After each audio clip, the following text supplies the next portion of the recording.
Morning, church.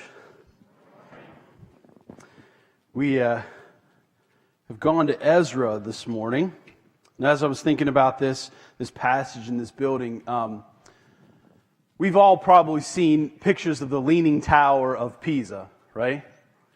Has anybody been there? I haven't. A few of you, a lot of you have, okay? And, it's been almost 1,000 years since they started building that temple. It's really a marvel of architecture and gravity, that it's still there, right? There's been a number of times through the years where people in Italy, leaders, have decided that they wanted to straighten out the Leaning Tower of Pisa. Mussolini infamously hated that this was leaning. He thought it was a huge national embarrassment and tried to get people to straighten it out. But in 1990, it was reaching a point where they knew it was about to fall over. And so they shut it down to the public, and they started to bring in engineers. And I saw one of them talk. They told this story, and they said they got a phone call from one of the leading engineers and architects in Italy. And he called him up, and they hadn't talked in a long time, and he said, "Hey, how are you?" And he said, "Well, I was doing good until yesterday." He said, "I don't know what happened." He said, "I was reading the newspaper, and I read that I was in charge of straightening the Leaning Tower of Pisa." And the other engineer said, "Now we as engineers know that's an impossible task. It can't happen." So I said to him, "I am so sorry." And he said, "Don't be sorry. Your name was next to mine." Now that effort that began in 1990 took them a long time, and they did solidify it's not straight. It can't be straightened. And it can't be straightened for one simple reason: the foundation that it's built on. The soil in Pisa is infamously soft. The tower is not the only thing that's leaning there. It is made mostly of clay, seashells, and sand. And so that foundation was bound to sink. And they only dug that foundation 5 feet deep before they began building that 8-story tower. So not only is it on the wrong type of foundation, it's shallow for what they built. Now, what many people don't know is that it didn't start leaning like after it was built, started to tilt. No, they noticed the lean while they were building it. They were 2 stories up and they saw that it was leaning, and they stopped building it for 100 years before they started again. And part of the architectural magnificence of it is some of these stories, one side is higher than the other because they were trying to balance it out. And so that's part of what gives it kind of a curved look, maybe more so than it is. But the engineers that straightened this called this phenomenon that happens we see with the Leaning Tower of Pisa as leaning instability. And what that means is simply, if you build something on the wrong kind of foundation, eventually it will reach a height where it will grow unstable and begin to lean. Shorter than that, it might not lean. Higher than that, it's going to fall over. And Pisa is like right at the line. If they would have built another story, it would have been long gone by now. We've all experienced this. If you have kids and you've got carpet and they start to build a wood block tower, right? It doesn't matter how straight you make that tower, does it? Eventually, it's going to lean and fall. It's going to reach a height where it is no longer stable. And so I share this with you today because I believe that as we think about Jesus' parable, Jesus told this parable, right, of when people build on the wrong foundation. They build the foundation on sand, the storms come and wipes the house away, right? The moral of the parable being to build on the right foundation, to build on the solid rock of Jesus Christ. But what we grasp from this is it doesn't matter whether the storms come or not. If you build on the wrong foundation, inevitably you're going to reach a point of instability where it's going to fall apart, where it's going to sink, where it's going to shift. The foundation that you build on will determine The stability of your life will determine the ability for you to grow in Christ in your life or in anything else. We're not just talking about building our relationship with God on that right foundation. If anything in our life is built on that sand, is built on something that isn't firm, is built on something other than Jesus, it's bound to shift, it's bound to sink, it's bound to be unstable, to fall apart. And so what we see in Ezra, we had been in Nehemiah.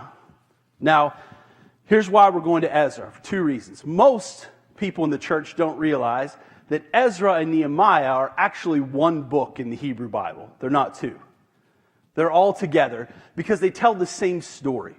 They tell the story of how the exiles returned from Babylon. Okay?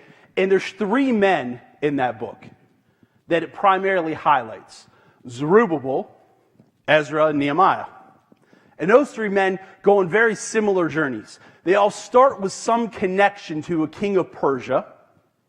They then have a mission to go back to Jerusalem and rebuild something, much like we saw Nehemiah have that mission to go back to Jerusalem and rebuild the wall.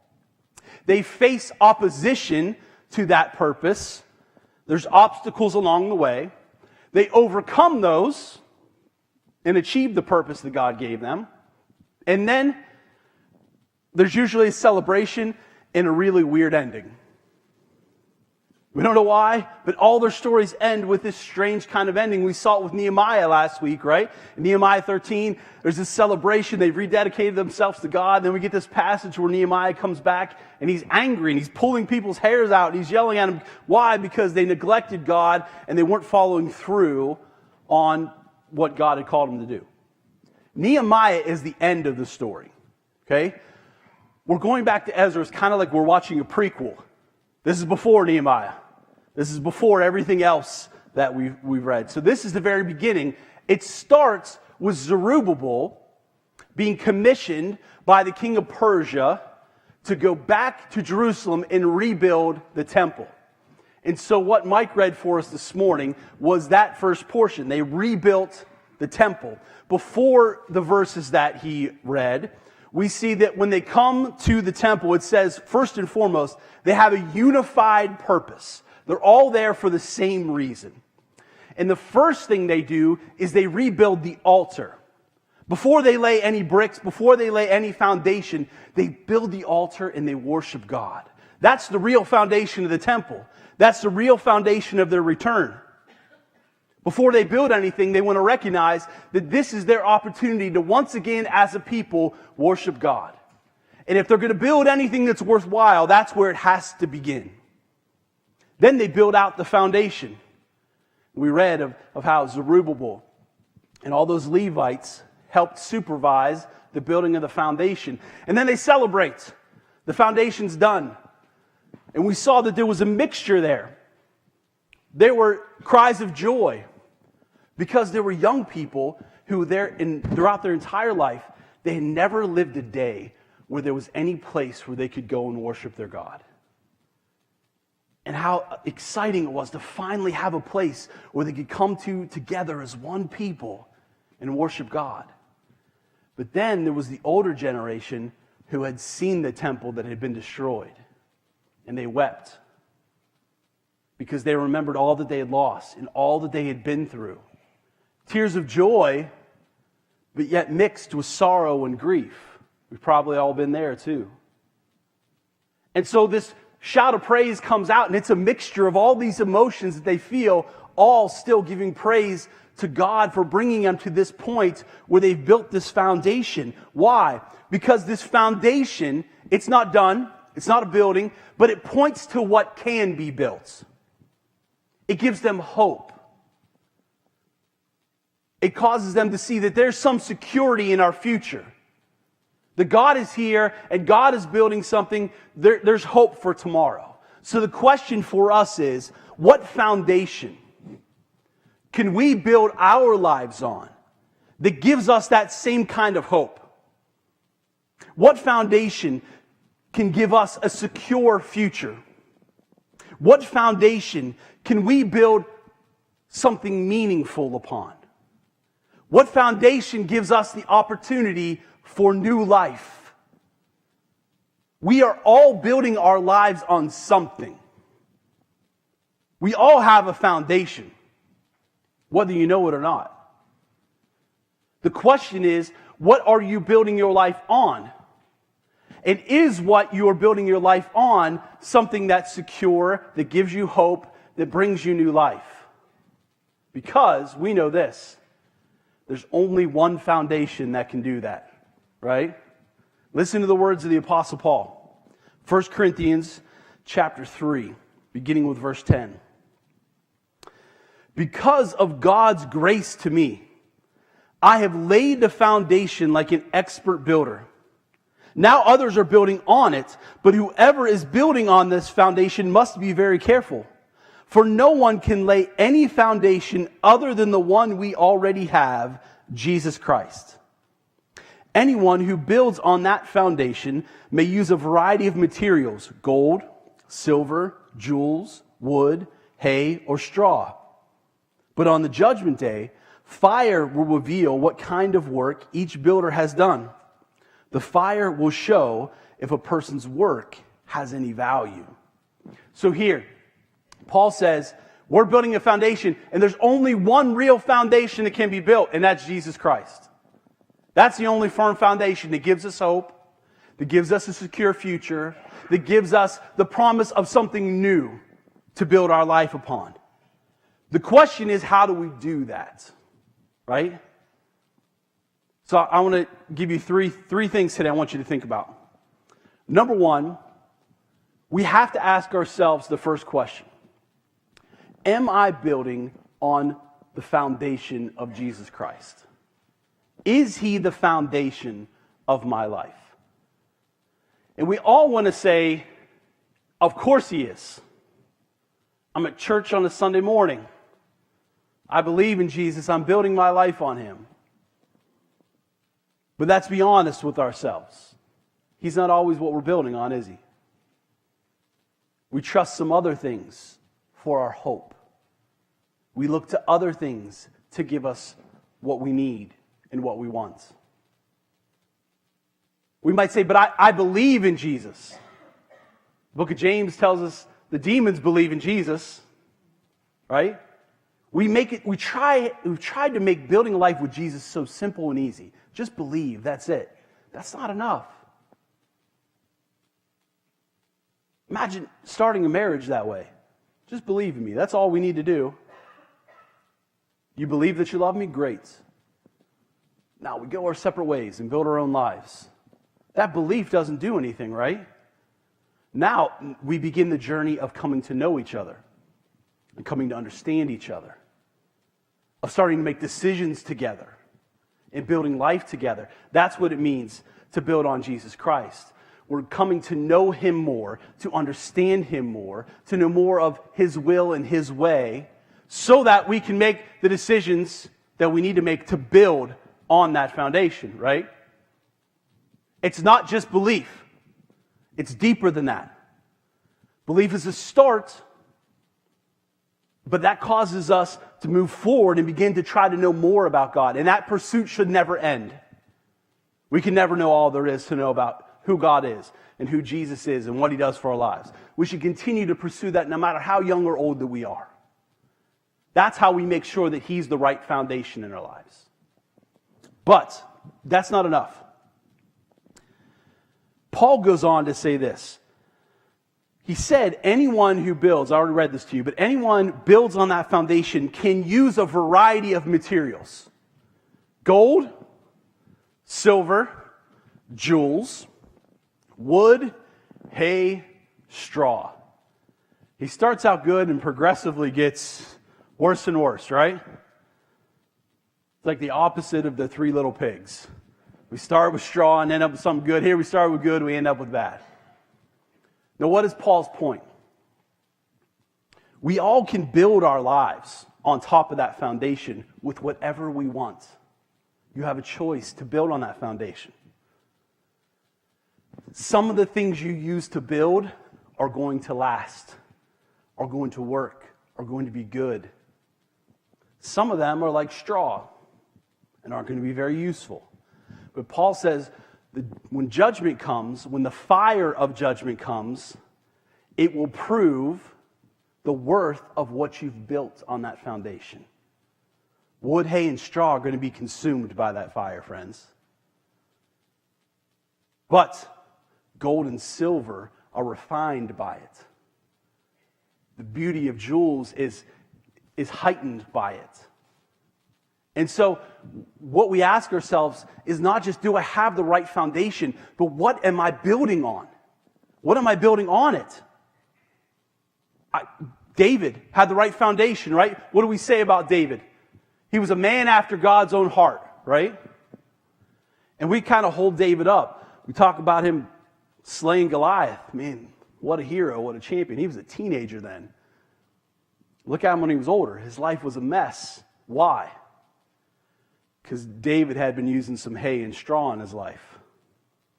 He made some decisions that went against what God would have had for his life, and it had consequences. The life he was building, he had the right foundation. The life he was building on it, though, wasn't of the right materials.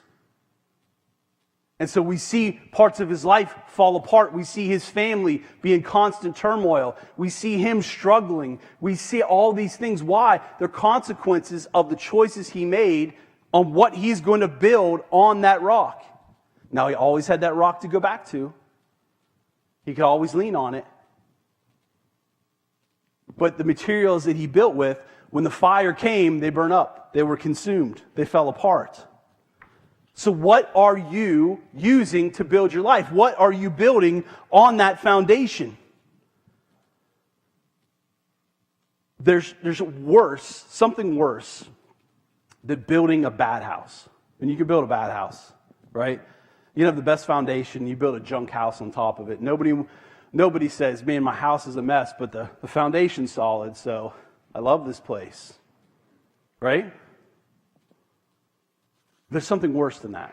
See, if we keep going in Ezra, chapter 4, I'm going to fast forward through it if you want to. Begins with the first few verses 1 to 3, telling us that the people that live around them come and say, hey, we want to help you build the temple. And Zerubbabel says, no. Because people who weren't allowed to be in the temple shouldn't be building the temple, right?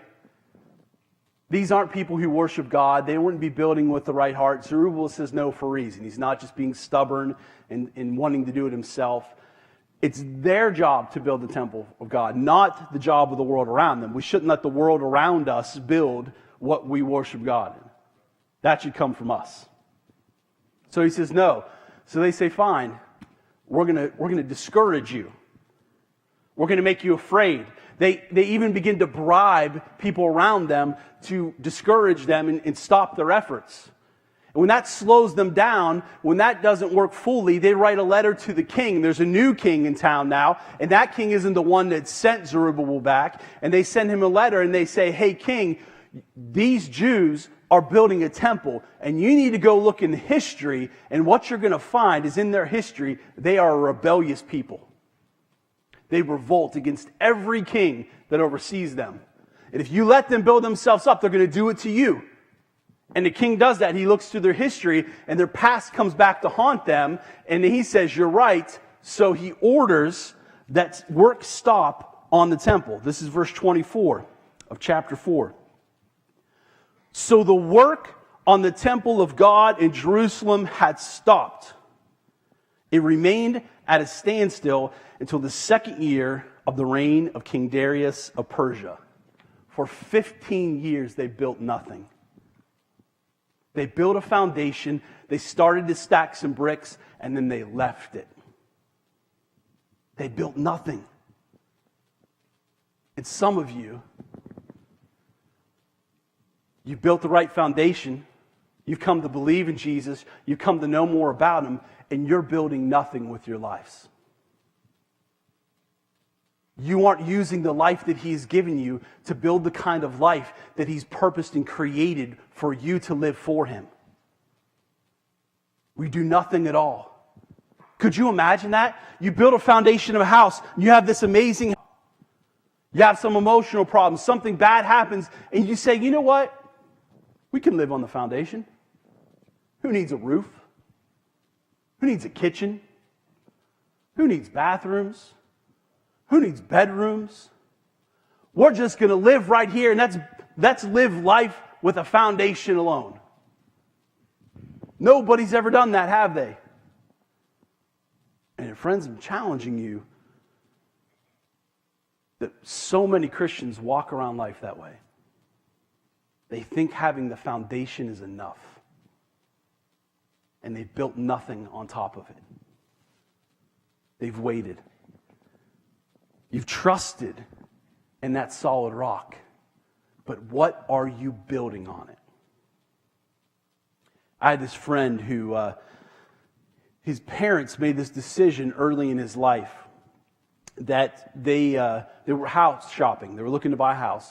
They could afford a house. But they sat down and said, if we buy this house, we can't buy any of the stuff that we like to buy. So let's not buy a house. So instead, they moved into a trailer. There's absolutely nothing wrong with that.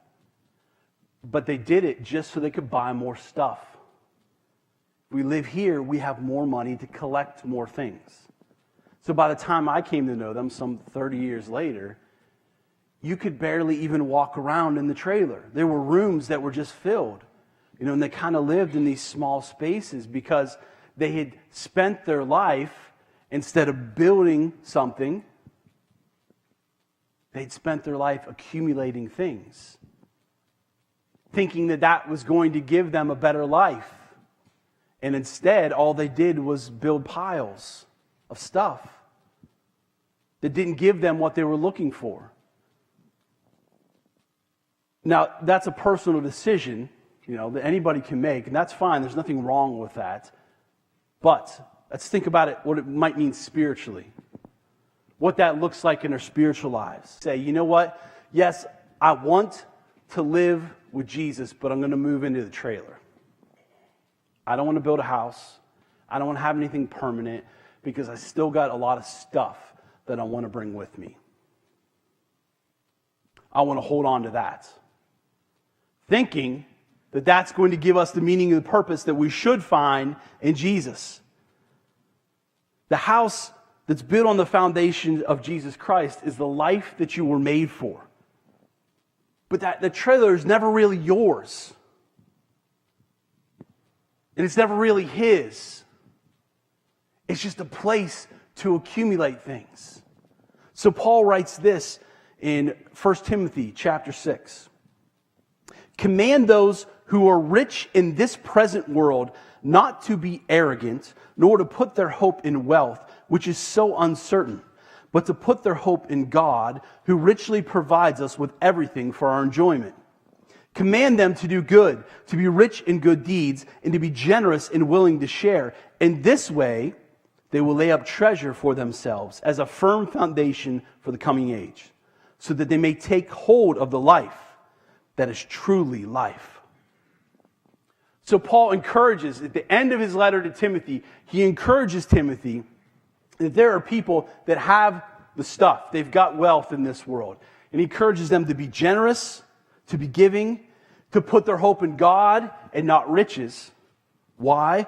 So that their lives are rich in good deeds. And in doing that, he says, they may take hold of life that is truly life.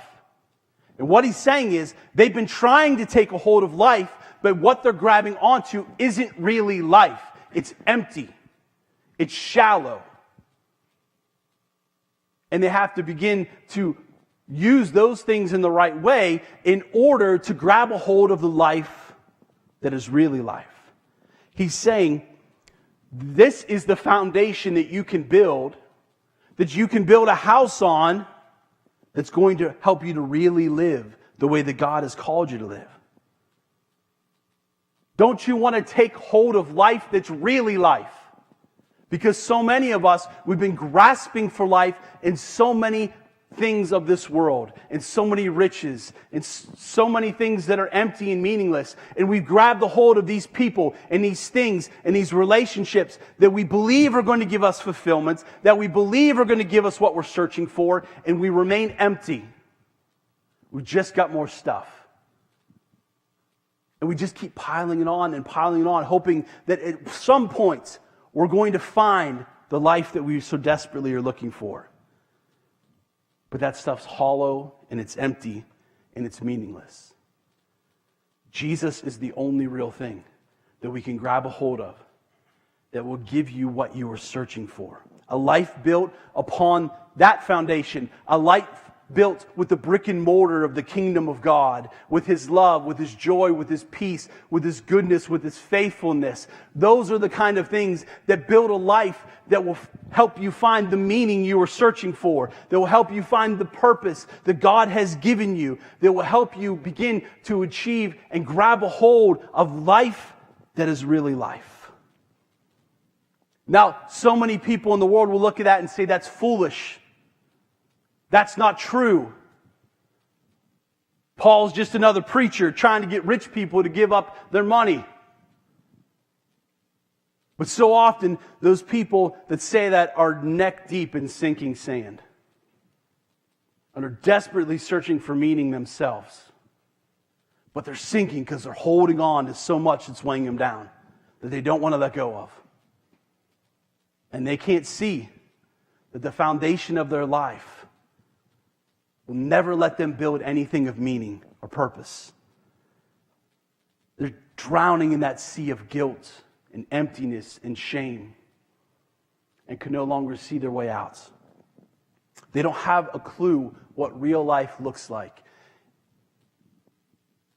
And it's time that we begin to show them through the life that we build on the solid rock of Jesus Christ. So I'd ask the worship team to come up. We're going to finish with this song, Build My Life. That it's a prayer today that we will build our lives on that love of Jesus Christ, on who He is and what He means for us. But as we sing that, I want to challenge you. The Spirit's going to ask you these questions. What are you building your life on? What is your foundation? Honestly, look at your life and ask yourself, what is it that I really am trusting in, am hoping in for my future? What kind of life are you building on that foundation? What are you building on top of that? Is it something of worth? Is it real? Is it genuine? Is it of God? Or is it of you? Are you building with gold or straw? What are you building with? Are you building anything at all? Have you done anything to lay a single brick on top of that foundation that Jesus laid for you on the cross? Because if you haven't, today's the day to do that. Begin to build the life that He's called you to. And to find real life in doing so. Let's stand today. And may